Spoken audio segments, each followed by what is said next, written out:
ओम गुरुवे नमः।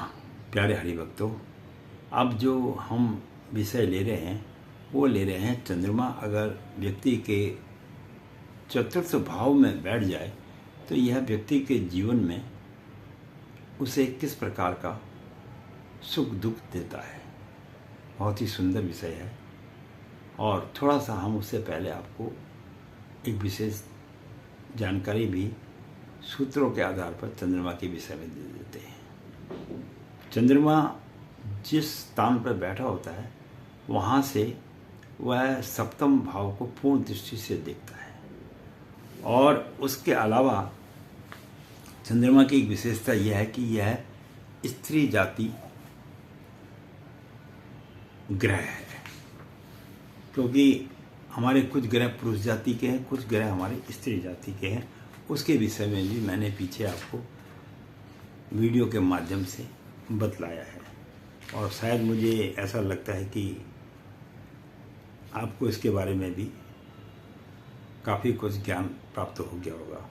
और दूसरा मैंने आपको बताया था, जब चंद्रमा जहाँ बैठा वहाँ अगर अंक 2 का है तो चंद्रमा उच्च का हो जाता है और अगर वहाँ अंक 8 का है तो चंद्रमा जो है नीच का हो जाता है। तो ऊंच और नीच का भी हमको ध्यान रखना चाहिए। अब सबसे जो मुख्य विशेष बात है ज्योतिष शास्त्र के अंदर में कि चंद्रमा जिस स्थान पर बैठता है वहाँ से वह किस प्रकार से अन्य स्थानों को देखता है। अब चंद्रमा जहाँ बैठा वहाँ से तीसरे और दसम भाव को एक चरण से देखता है, पांचवें और नवम भाव को 2 चरण से देखता है, चौथे और 8वें भाव को यह 3 चरण से देखता है और 7वें भाव को यह पूर्ण दृष्टि से देखता है। यह इसका एक छोटा सा सूत्र है जिसको मैं हर ग्रह के सम्मुख आप लोगों के सम्मुख रखता हूँ। अब यहाँ पर सबसे बड़ी विशेष बात यह है कि चंद्रमा अब चौथे भाव में अगर कुंडली में बैठ जाए तो यह व्यक्ति के जीवन में किस प्रकार का फल उसको देता है वो मैं आपको थोड़ा सा संक्षिप्त रूप में बतलाता हूँ। तो अगर चौथे भाव में चंद्रमा बैठा है तो ऐसा व्यक्ति जो है अत्यधिक संपत्तिवान होता है और उसके पास कई नौकर चाकर भी होते हैं जीवन काल में। मैं आपको पहले बार बार बोलता हूँ कि यह अकेले चंद्रमा के चतुर्थ भाव में बैठने का प्रभाव है और यह प्रोडक्शन केवल क्षणिक मात्र के लिए नहीं, उसके संपूर्ण जीवन के विषय में है। ये इस बात को भी आप ध्यान में रखिएगा। और ऐसा व्यक्ति जो है जिसका चतुर्थ भाव में चंद्रमा होता है माता से बहुत प्रेम करता है, माता से बहुत ज़्यादा प्यार करने वाला होता है और माता से भी उसको अच्छा सुख की प्राप्ति होती है। और ऐसे व्यक्ति को संपत्ति भी जीवन काल में बड़े आसानी से प्राप्त हो जाती है, चाहे उसे कई बार ससुराल पक्ष से प्राप्त हो, कई बार उसे पैतृक संपत्ति प्राप्त हो या कई बार किसी संस्थान में वो काम करता हो, वहाँ से भी उसको संपत्ति की प्राप्ति हो जाती है। और संपत्ति तो मिलती है, साथ में उसको जीवन काल के अंदर मान और प्रतिष्ठा भी बहुत अच्छी प्राप्त होती है। और जो उसकी जो ज़्यादातर उसको जो अपने कुल की जो कहते हैं ना पैतृक संपत्ति वो अधिक ज़्यादा मात्रा में प्राप्त होती है और उसको भी वो कोशिश करता है कि इसको और बढ़ाया जाए। सपोज उसके पास कुछ ज़मीन जाता तो उसको बढ़ाने की कोशिश करेगा, न कि घटाने की कोशिश करेगा। तो इसकी संपत्ति भी जिसके चतुर्थ भाव में चंद्रमा है, संपत्ति अपने आप बढ़ोतरी कराता रहता है। और ऐसे व्यक्तियों को ससुराल से तो बहुत अधिक लाभ प्राप्त होता है। कई लोग होते हैं ना जिनको ससुराल वाले बहुत अच्छा प्यार करते हैं, तो ऐसे व्यक्ति को ससुराल पक्ष से भी लाभ की प्राप्ति होती है। अब लाभ की प्राप्ति में केवल जायदाद धन वगैरह भी नहीं है, अन्य तरह से भी सहायता के रूप में उसको लाभ प्राप्त होता है। और ऐसे व्यक्तियों को जो स्त्री मिलती है वह भी एक सुंदर स्त्री की प्राप्ति होती है जिसके चतुर्थ भाव में चंद्रमा होता है। इसको ऐसे व्यक्ति की जो स्त्री होगी वह भी सुंदर होगी, ऐसा ज्योतिष शास्त्र कहता है। और मैं ये फिर आपको बार बार बोल रहा हूँ कि ये अकेले चंद्रमा का चतुर्थ भाव में बैठने का प्रभाव है। और ससुराल में अगर वो जब जाएगा तो उसे बहुत सम्मान प्रतिष्ठा वगैरह भी प्राप्त होता है। चतुर्थ भाव के जिसका चंद्रमा बैठा है, ससुराल वाले उसको बहुत प्रेम करते हैं और उसकी जो है खूब आतिर खातिर अच्छी होती है। नहीं तो कई बार तो ससुराल में जाने के बाद क्लेश और लड़ाई झगड़ा होता है, पर ऐसे व्यक्ति को ससुराल से बहुत सम्मान प्रतिष्ठा मिलती है।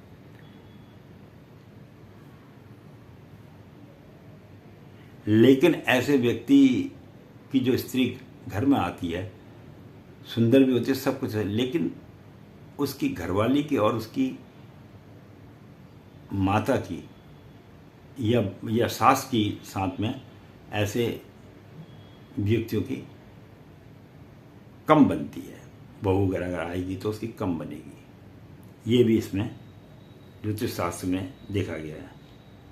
और जो विचार भी है सास ससुर के साथ, उसके विचारों का भी मेल नहीं खाएगा जिसके चतुर्थ भाव में चंद्रमा हो। और जब चंद्रमा यहाँ से बैठ के कर्म भाव को देखता है तो पिता की बातों पर चलने वाला तथा ससुराल का अनुसरण करने वाला तो होता ही है, लेकिन अत्यधिक सुख भी उसको पिता के द्वारा प्राप्त हो जाता है। माता के द्वारा तो सुख उसको प्राप्त होता ही होता है, लेकिन पिता से भी उसे अत्यधिक सुख की प्राप्ति होती है। तो इस प्रकार से चंद्रमा का चतुर्थ भाव में